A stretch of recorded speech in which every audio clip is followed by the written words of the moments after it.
A target date fund, TDF, also known as a life cycle, dynamic risk or age-based fund, is a collective investment scheme, often a mutual fund or a collective trust fund, designed to provide a simple investment solution through a portfolio whose asset allocation mix becomes more conservative as the target date, usually retirement, approaches.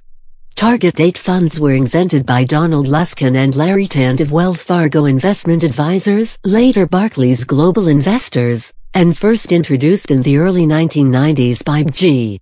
Their popularity in the U.S. increased significantly in recent years due in part to the auto-enrollment legislation Pension Protection Act of 2006 that created the need for safe harbor-type qualifying default investment alternatives, such as target date funds, for 401k savings plans.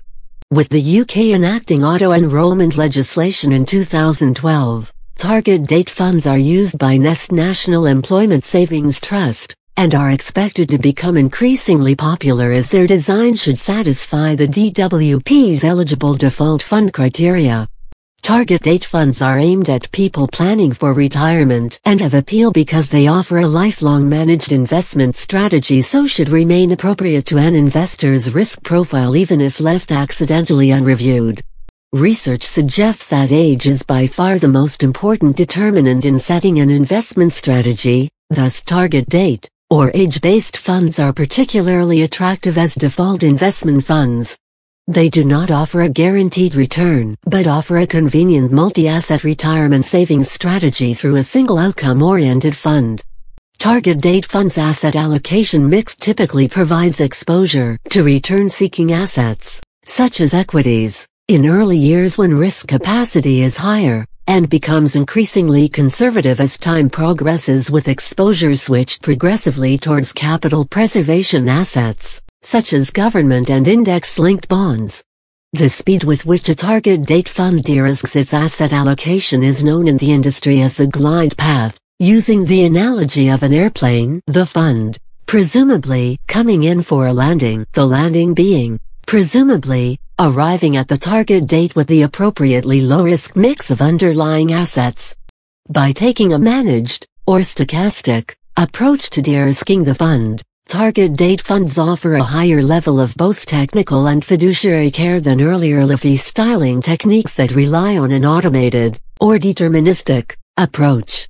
The theoretical underpinnings to glide path design are based on combining modern portfolio theory, with the theory of human capital, the present value of expected future earnings. The strategic asset allocation model over time is known as the glide path, illustrating how an investment strategy becomes increasingly conservative over time towards the target date. An example of a glide path for a selection of savings strategies for the UK market is shown here. Intelligent Money provides different glide paths depending upon the end requirement of each client, a lump sum for withdrawal or an income-producing portfolio for income drawdown. Target date funds are commonly used as default funds as they make it easier for savers to select a savings strategy. This reduces the risk of inferior outcomes that behavioral tendencies might create. In the USA, the use of target date funds accelerated from 2006 onwards with the introduction of automatic enrollment pensions legislation, where the convenience of a single fund for life made them the most popular type of default strategy. Since that time, TDF assets under management have grown more than 10x, reaching $763 billion at end 2015.